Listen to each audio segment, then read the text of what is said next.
Ba't ang daming basura sa labas? Hubarin mo yung sapatos mo. Pasok muna ako, ang init kaya. Hubarin mo yung sapatos mo. Bawal magpasok ng sapatos dito sa loob ng bahay. Ito na nga, hubarin ko na. Bakit mo pinasok? Di ba sabi ko bawal magpasok ng sapatos dito sa loob ng bahay? Kakalinis ko lang ng sahig.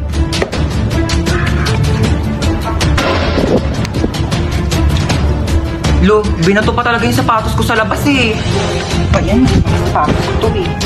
Yung sapatos ko to Mga sapatos ko to eh. Ba't si mama? Ma, bakit yung mga sapatos ko na dito sa basurahan? Diba sabi ko nga, bawal magpasok ng sapatos dito sa loob ng bahay. Lo, bakit mo naman nilabas lahat? Ang mamahal kaya ng mga sapatos ko. At saka di mo pwedeng basta-basta mo na lang iwanan dito sa labas yung mga sapatos ko. Eh paano kung may kumuha? Hala, yung sapatos ko nawawala. Ibalik mo yan. Ano po yung Skyflakes? 10 piso. Grabe naman kayo magpatong ate, may tindahan sa labas, 6 pesos lang yung benta. Ayaw naman kami palabasin ng guard. Gusto niya dyan kami bibili ang tas-tas ng patong nyo sa paninda. Tignan nyo nga yung siopaw nyo. 30 ha, 30 pesos. Tapos ano, nakakasampung kagat na ako, wala pa rin palaman. Buti pa nga Angel's Burger, isang kagat tinapay lahat. At least pag pangalawang kagat, may laman na. Eh yung siopaw nyo, 10 kagat na wala pa rin palaman. Grabe naman kayo. Ay, yung egg sandwich na yan, te. Pang ilang init na yan, ha? Pang ilang linggong iniinit na yan. Yung itlog, wala ng lasa. Ang tabang-tabang, pati yung ketchup, parang hinahaluan pa ng tubig. Tapos yung tinapay, inaamag na yata sa sobrang luma. Tapos magkano ang mahal? Tapos ano ngayon yung isusukli nyo sa amin? Candy? Ha? Candy isusukli nyo. Pwede ko ba ito ipangbayad sa jeep? Pwede ko itong pamasahe, pangbayad sa mga ambagan? O ito na lang, kung pwede naman, pwede talaga. Ibibigay ko na to sa jeep. Ito na lang pangpamasahe ko. Manong, bayad po. Ito pong pangbayad ko. Pwedeng kainin. Uy, chocolate.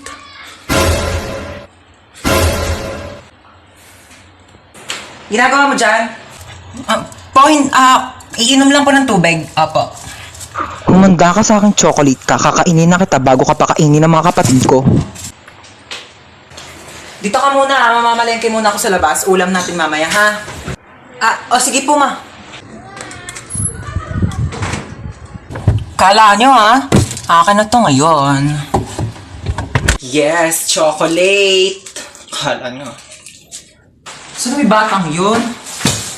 Luto ko ng gulay. Ayan. Kabang, lagyan ko ng Nor Cubes. Asan yung Nor Cubes? Naglagay ako dito kanina. Nakita mo ba yung Nor Cubes? Yes, uwian na. OMG, umuulan. Ha? Yes, may payong ako. Ito, Sige, bye-bye. Ingat kayo, ha? Ha? Wala kayong payong? Wait lang. May extra ako dito. Ito, Kaso, medyo maliit siya. Pero, pwede naman na siyang pangtakip ng ulo para hindi kayo maulanan. Mahirap magkasakit. Ibalik mo na lang to sa akin bukas, tapos i-charge mo, ha? Ha? Sino pang walang payong? Extendable tong payong ko. Tignan nyo. Extendable yan. Walkable. Isang ulo sa screen, isang ulo sa keyboard. Sinong makikisilong? Mahirap magkasakit. Tara na. Tara na, dali. Umuulan pa, Mag-ready ng ballpen at papel. Meron tayong quiz. Ah, shit, may quiz? Ay, kakasabi ko lang. May ballpen ka? Pero black ballpen, oo. Thank you. Ay, red ballpen din kasi malay mo magpa-check si sir, di ba kailangan red ballpen? Pero, thank you Pencil na rin, lapis, oo. Kasi magpapadrawing yan si sir, baka mamaya wala akong magamit, di ba? Pero, thank you Ang init. May pamaypay ka? Pati nga ang bag mo. Ayan. Kailangan ko yung pamaypay mo kasi mainit dito sa classroom. Patingin ako ng laman ng bag mo, Tablet. Aka na lang to, Pera mak pala. Ito, cellphone. Kailangan ko to cellphone mo kasi kukontakin ko yung mama ko mamaya, Ito, wallet. Pera ma, kasi wala akong baon, wala akong pamasahe mamaya. Oo, kailangan ko to, lagay ko sa bag ko to. Patingin ako ng laman ng bag mo. Ano nangyari dyan sa pasyente? Naputulan ng paa? O sige, pasok nyo na agad sa emergency room. Operahan na natin yan agad, ha? Oh, ano nangyari sa'yo? Naputulan ka ng paa? Diyos ko! Ipahid mo tong mga to. Inumin mo tong pinakulong oregano. Inumin mo tong efficacent oil. Ipahid mo lang pala yan. Dahon. Ano meron? Ang sese mo dyan, ha? Hindi kasi sobrang saya kasi talaga dito. Tignan mo, may papakita ko sa'yo. Patingin nga.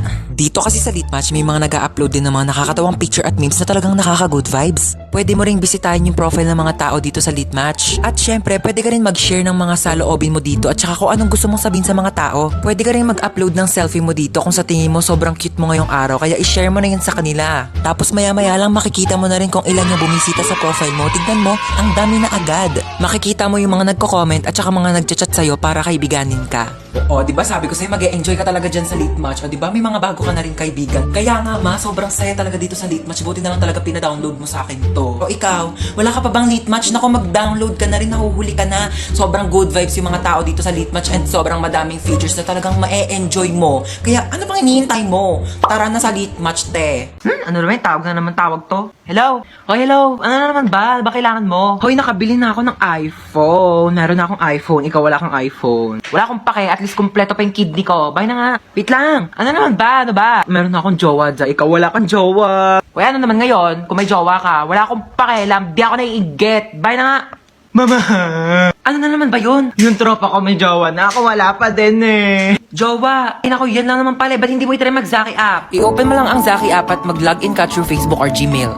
Meron silang paper plane feature na kung saan ay pwede mo sabihin lahat ng gusto mo at ipapalipad ito sa lahat ng mga Zaki users. Makikita mo rin ang trending at new post ng mga Zaki users at meron silang mga room na kung saan ay pwede kayo mag-party-party ng mga iba't ibang tao. And as easy as that, marami ka na agad makakakilala na pwede mong jowain. Oh my gosh, ganun lang pala kadali magkaroon ng jowa sa Zaki app. 100% recommended mga Zay. Try nyo na rin yung Zaki app.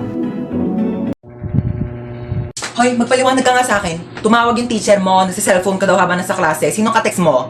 Seryoso ka? Tinatanong pa ba yan? Ano, magpapalusot ka na naman? Huling-huli ka na nga?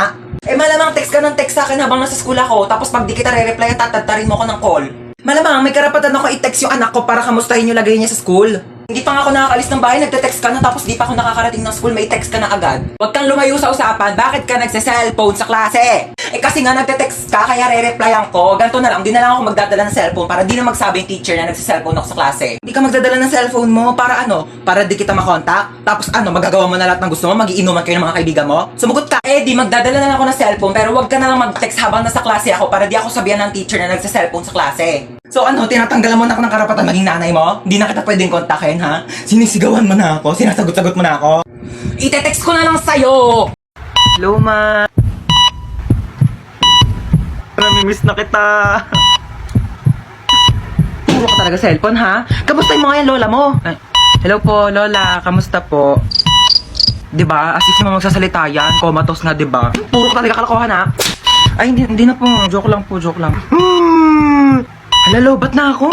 Yun, may dala akong charger. Saan naman ako magsasaksak dito? Ayun, may saksakan. Anong tatanggalin ko dito sa dalawa?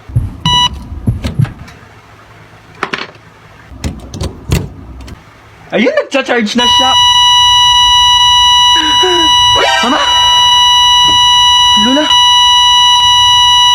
Anong ginawa mo? Tinanggal ko po to. Binunot mo to? Oxygen to ng lola mo. Oh my gosh! Puro ka talaga kalokohan, ha? Na full charge yung cellphone mo, na dead bat naman yung lola mo. Hi guys! So ayun, lalayas na po ako dito sa bahay namin. Nagka-problema po kasi kanina. Meron kasing spaghetti sa lamesa namin. Pinaiwan lang pala yun ng kapitbahay namin. Tapos, nung babalikan na nung may-ari, wala na doon yung spaghetti sa lamesa. Tapos ako yung sinisisi nila, kinain ko doon spaghetti. Sabi ko, bakit ko kakainin yung spaghetti na yun? Eh, hindi naman ako mahilig doon. Hi guys! Ako nga pala piloto nyo ngayon and first time ko magpapalipad ng eroplano. Huwag kayong kabahan, nag-practice naman ako sa bahay eh. Oo, sa bahay. Alam nga naman sa labas, may COVID-19 tayo, delikado. Baka magkasakit ako. Sa loob ako ng bahay, nag-practice magpalipad ng eroplano. Ayaw nyo maniwala? Ito, pre-practice ko to sa bahay. Pani. Hi guys, ako nga pala yung flight attendant dito. So, sabihin nyo lang kung may gusto kayo sa akin. Hindi, joke lang. Sabihin nyo kung may kailangan kayo sa akin, okay? Lapitan nyo na lang ako. Hi ma'am, gusto mong kumain? Naghahanap ka pa ng pagpipilian, tinatanong lang kita kung gusto mong kumain. Oo o hindi lang ang sagot, wala nang ibang choices. Choosy ka pa, libre na nga lang. Hello ma. Hello nak. Punta mo ako dito sa baba. Dali mo itong mga pinamili ko. Ah sige, wait lang ha, magsuklay lang ako.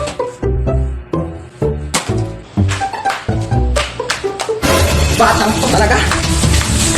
Ano? naghihintay pa ako ng isang buong araw sa labas para mapuntahan mo ako. Sabi ko, magsusuklay lang ako. Alam mo, kasi nagkadahilan ka, maghugas lang ng plato. Sige, ako nagagawa niya. Hubarin ko lang tong headband ko. Pati paghugas ng plato, hindi nyo kayang gawin. Paano pa kayo pag namatay ako? Sabi ko, hubarin ko lang headband ko eh. Alam mo, para may magawa ka, punasan mo yung bintana sa labas. O sige, ako magpupunas ng bintana.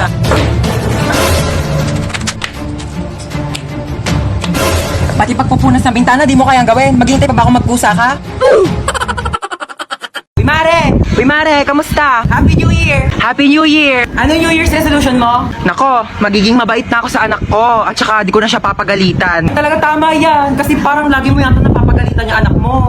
Uy ma, ano ginagawa mo dyan? Wala, ito, nagpapahangin. Kausap ko si Kumare. Hi! Ma, dahil New Year na, baka naman wag mo na akong papagalitan. Oo naman. O sige, naputol ko kasi yung mga bagong bili mong hanger. Ano ka ba? Okay lang yan. Pwede naman tayo bumili ng bago ulit hanger. Nabasag ko pala yung cellphone mo. Nabasag mo yung cellphone ko.